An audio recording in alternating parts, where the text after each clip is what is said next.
Oi, eu sou Giovanni Cômodo, eu sou crítico de cinema e cineclubista aqui em Curitiba. Eu faço parte do coletivo Atalante e a gente tem um cineclube chamado Cineclube do Atalante na Cinemateca de Curitiba. E hoje eu tô aqui para falar de 5 textos essenciais para a crítica de cinema, textos que são básicos na minha visão e que, se você ler, você vai saber mais sobre cinema e mais sobre crítica. E quem sabe querer escrever também sobre cinema. Da Abjeção, de Jacques Rivette. Talvez você já tenha ouvido falar do Rivette. Ele é um grande cineasta francês, ainda muito influente, muito importante, que experimentou muito em matéria de duração de cena, e um trabalho excepcional com seus atores. Mas em 1961, quando ele ainda era crítico de cinema, ele escreveu um pequeno texto de só 5 parágrafos para Cahiers du Cinéma, uma revista muito importante na época, da qual saíram tanto ele como colegas dele, o Godard, o Truffaut, o Chabrol, o Éric Rohmer. Essas pessoas todas foram fazer cinema, foram dirigir filmes, fazendo parte da Nouvelle Vague. Nesse texto do Rivette, ele retoma algumas máximas que são muito importantes para essa geração, continuam muito importantes para a gente hoje. Quando ele fala a moral é uma questão de travelling, ou travelling é uma questão de moral, ele quer dizer que não se trata de um formalismo ou de uma questão puramente formal e plástica. Ele está dizendo uma coisa que aparentemente é muito simples. O cineasta mostra o mundo e mostra esse mundo sob um certo viés. Ou seja, quando um cineasta filma, ele está julgando o mundo. E, portanto, ele deve ser julgado pela maneira como a qual ele julga esse mundo. E no caso dessa crítica, sobre um filme italiano chamado Capò, do Pontecorvo, que se passa em um campo de concentração, o Rivette, que fala sobre esse filme 3 linhas no máximo, ele está ali dizendo que a maneira como a qual o diretor filma a morte de uma das suas personagens em uma situação tão extrema como um campo de concentração, um suicídio, no caso desse filme, é abjeta. É absolutamente imoral e, por isso, esse cineasta merece o nosso desprezo. Esse texto é provavelmente a melhor crítica negativa já escrita. A partir dessa noção, a crítica tem que se fiar não apenas no julgamento do que é um filme, mas entender que aquele filme ele tem uma autoria e essa autoria vem das escolhas e julgamentos que são morais que aquele diretor imprime ao seu filme. Muito Mais que uma Mãe, da Linda Williams. Esse texto, escrito em 87, a Linda Williams retoma as noções da Laura Mulvey em prazer visual e cinema narrativo. Esses textos, que são essenciais também para a segunda onda do feminismo, colocam em xeque a posição da mulher enquanto espectadora e enquanto figura passiva no cinema clássico e restando ao homem a figura ativa, na qual automaticamente os espectadores se identificariam. Aqui a Williams retoma um ponto que ela acredita que a Mulvey tenha deixado um pouco de lado, que é a questão da espectadora diante de filmes com várias atrizes, com várias mulheres, com diferentes pontos de vista. Nesse excelente filme Stella Dallas, dirigido pelo King Vidor e protagonizado pela Barbara Stanwyck, a gente acompanha a história da Stella Dallas, que é uma mulher que sai de uma classe baixa, casa com um homem muito rico, mas ali ela cai em desgraça porque ela não consegue se integrar a essa sociedade, uma sociedade muito fútil, muito hipócrita, na qual ela, na verdade, não tem os instrumentos necessários para se dar bem ali, ou para ser simplesmente aceita como uma igual. Então a Stella Dallas, através de muitos sacrifícios e inteligência, ela luta para conseguir que a filha dela tenha uma chance melhor no meio dessa sociedade. A Williams afirma que nesse filme, a mulher espectadora, ela se identifica com a mãe, com a filha, com a madrasta, e que todas elas têm um pouco da sua razão, e por isso elas têm um pouco também da nossa compaixão e da nossa identificação. Dessa maneira, ver um filme clássico é muito mais complexo do que poderia se supor. Uma espectadora, ela se identificaria com vários pontos de vista, mesmo que antagônicos muitas vezes, porque, afinal de contas, o mundo é um lugar complexo. Ao retomar essa medida, traz essa questão para novos horizontes.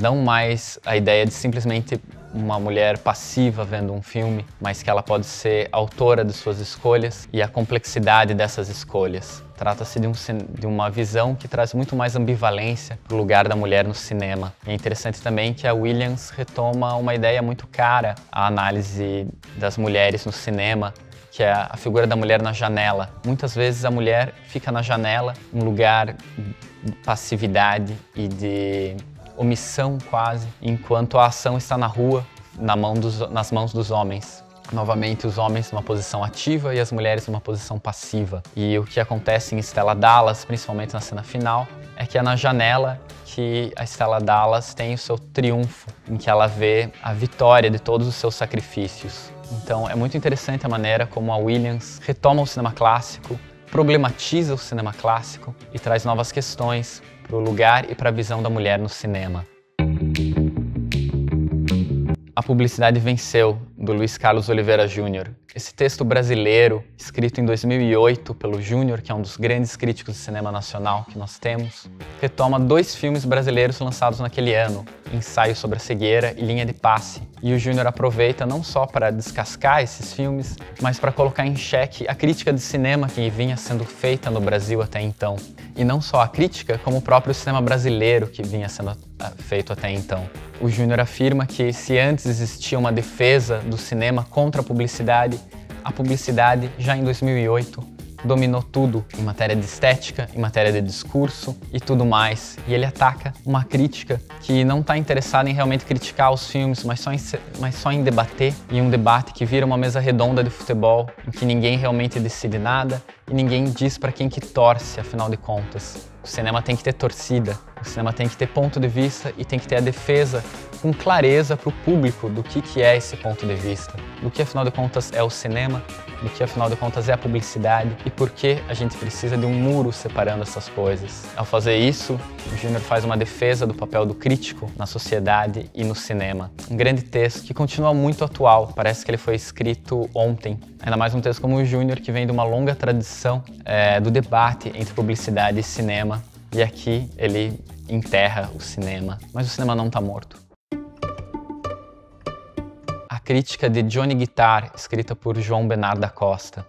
João Bernardo da Costa é, sem dúvida nenhuma, o maior crítico da língua portuguesa no cinema. Talvez você não conheça ele é português, falecido em 2009, mas era um homem absolutamente apaixonado pelo cinema. E nesse texto, ele encontra o ponto de chegada da carreira dele, falando do filme que ele mais ama, Johnny Guitar, do Nicholas Ray, um faroeste da década de 50, que é incrível, estrelado pela Joan Crawford. O filme é absurdo. E quando o Bernard escreve sobre esse filme, o Bernard mesmo escreve no primeiro parágrafo que ele viu esse filme mais de 60 vezes e que cada vez que ele viu esse filme foi um filme diferente. Ele mesmo escreve: eu só consigo falar sobre Johnny Guitar alucinando, eu não consigo parar. E é totalmente apaixonado e tomado por esse sentimento de fascinação com o cinema, que ele descreve falas, ele fala das cores, dos atores e dos movimentos que esse filme traz. É um texto absolutamente inspirador, que parece que alguém vem e conversa com você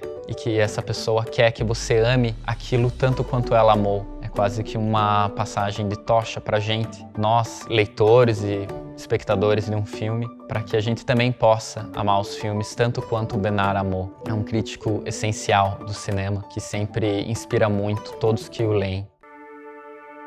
Finalmente, em primeiro lugar, o texto A Arte de Amar, de Jean Duché. Também um texto de 1961, também publicado na Cahiers du Cinéma. E ali, o Jean Duché afirma algo que eu considero o ponto ideal da crítica e a definição da crítica como a arte de amar. É um compromisso vigilante, constante, que exige extrema honestidade do crítico ao tentar equilibrar paixão e lucidez, o amor e a razão. É de buscar esse equilíbrio que está o dever da crítica, de tentar entender a fascinação que o cinema e esses filmes nos trazem, tentar entender esse estado em que a gente está tão fora de si, tão fora da lucidez e trazer isso para a luz do dia, para a luz da razão, para que outras pessoas também compreendam esse estado, para que outras pessoas também sintam isso, para que se prolongue o prazer de um filme muito além da sessão de cinema. E ao fazer isso, que a gente afinal defenda o que é o cinema e, se necessário, que a gente diga o que não é o cinema, já que é tão difícil de dizer o que afinal é,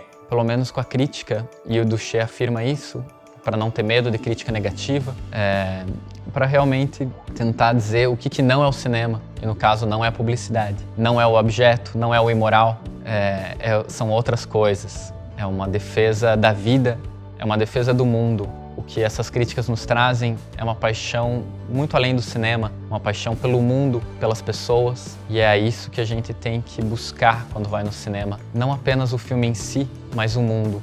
Pelo menos os grandes filmes nos trazem o mundo. E as grandes críticas também. Espero que você tenha gostado dessas dicas. Esses textos todos são facilmente encontrados online e mesmo impresso. E espero que a gente se reencontre nas salas de cinema. Até lá!